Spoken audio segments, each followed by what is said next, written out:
Tiniyak ng NEDA na hindi apektado ng ingay ng politika ang ating ekonomiya. Sa katunayan, dead mapangaraw ang mga negosyante sa nangyayari at sa halip, maraming investor sa loob at labas ng bansa ang gustong mamuhunan sa Pilipinas. Si Clazel Pardilla ng PTV sa Balitang Pambansa.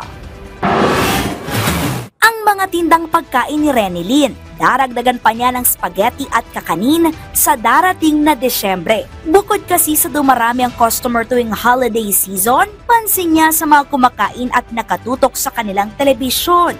Tulad po ng sa mga news po, mga about sa mga presidente, mga ganon. Gaganahan po sila, so mapaparami, mapa-extra po sila.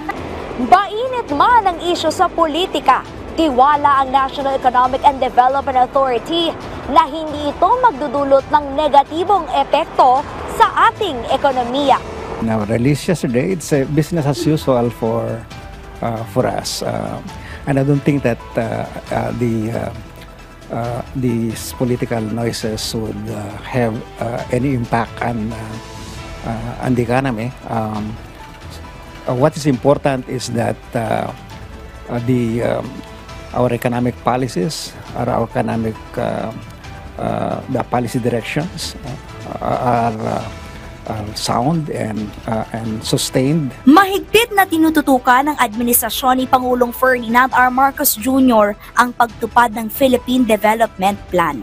Kabilang dito ang mga programang makapagpapabuti sa buhay ng mga Pilipino, tulad na lamang ng pagkamit sa food security, pagtatayo ng mas maraming infrastruktura at pagpapaganda ng economic climate change para makapaghikayat ng mas maraming investor at makapaglikha ng trabaho. Sa ginawang pagpupulong na pinangunahan ni Pangulong Marcos, kasamang mga economic manager, pinuno ng Senado at Kongreso, pinasisiguro ng punong ehekutibo ang pagbibigay ng sapat na pondo sa mga pangunahing programa ng gobyerno. It is focused on the budget for 2025 and the need to prioritize our the funding of the high priority projects of government of this administration. Positibo pa nga ang Department of Trade and Industry na mas maraming negosyante sa loob at labas ng bansa ang mamumuhunan sa Pilipinas.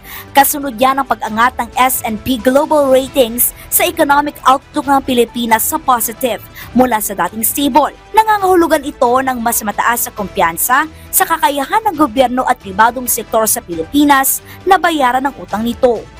This high credit rating will really encourage a lot of confidence for the international investors to come into our country, and so far there's a lot of interest in our countries. Mula sa PTV, Clazel Pardilla, Balitang Pambansa.